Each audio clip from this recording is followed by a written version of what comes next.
Now, after 22 years, 23 years to be precise, when you are told this in as many words, how do you come to terms with a message as terse as that?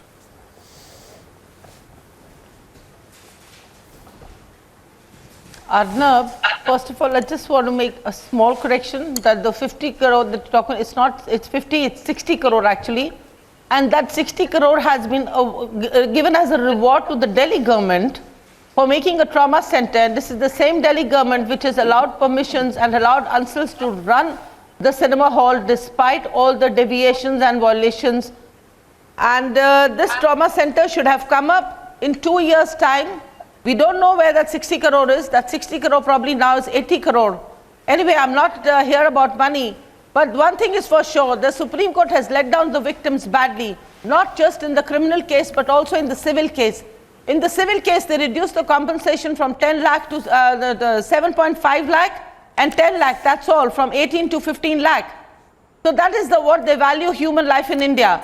But more importantly, the point today they have just dismissed our curative petition saying there is no merit. I want to question the Supreme Court. Why do they say there is no merit? In the review petition, the judges themselves have accepted that there is no provision for substituting the sentence with fine. We need to rectify this. And thereafter they go and it has not been rectified. The judges have considered the old age of Sushil Ansal and other peculiar facts. What are the other peculiar facts?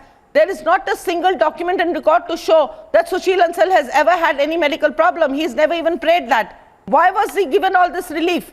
I'm not aware of it. I have all the documents with me. Why are they so biased towards these rich and powerful? Is it because the rich and powerful can afford the best of the lawyers? They can delay the proceeding. That's what Ram Jethmalani did. He took 8 adjournments in the Supreme Court. Why did the Supreme Court give 8 adjournments in 2 years? Why did they give Ram Jethmalani 1 year to argue? Why did the Supreme Court take 1 year to, they reserve the judgment? And then they say, later on say because of the prolonged trial. So that's why they're giving this period undergone. I don't understand any reason.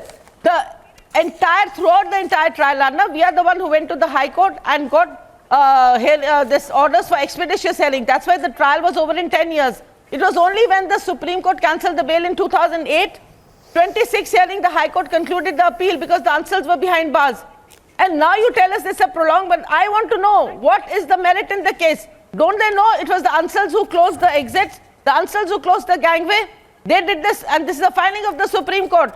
They did this only for making extra money. This was just greed and nothing more. Ansals knew exactly closure of the gangway and exit will lead to this catastrophic condition. There was a fire in 1989, a similar fire in 89 where both the transformers caught fire, people ran out. There were no casualties because it was a late night show and it was an old movie which was running. So they had knowledge, they had intent, and still Supreme Court says that they can walk free. Had the Supreme Court acquitted them, I would have accepted the verdict of the Supreme Court. Let the Supreme Court say, all right, they are not guilty. What do you mean no merit? Let them say this evidence is all false. They've accepted the entire evidence. All the 3 courts have held them guilty and still they let them walk free. I want to understand, does the Supreme Court pray to the galleries? Does it pray to for photo? I mean, you can see the entire, whenever there is a case, when there is a media outrage, there is a public outrage, there is a media campaign, the Supreme Court immediately takes up the case and delivers the judgment. Uphaar curative has been pending there for the last 9 months. The other curatives which have been filed recently have been taken alternate day. Why are we being given such a second-rate hand treatment? Are we not the citizens of this country? Today I am ashamed to be an Indian. If as a mother I could not get justice for my children for spending a quarter century in this country in the courts. I have lost everything 23 years back. I still went to the courts with a hope to get justice so I can get peace for my children. That has been denied to me by the so-called Supreme Court, and I feel we should close down the courts, because if you are not accessible to an ordinary citizen, then it makes no purpose. It just doesn't solve the purpose. You are only accessible to the rich and powerful and corrupt, and justice is a luxury which is only accessible to them. So I think it's time in India for people to stop believing in this judicial system.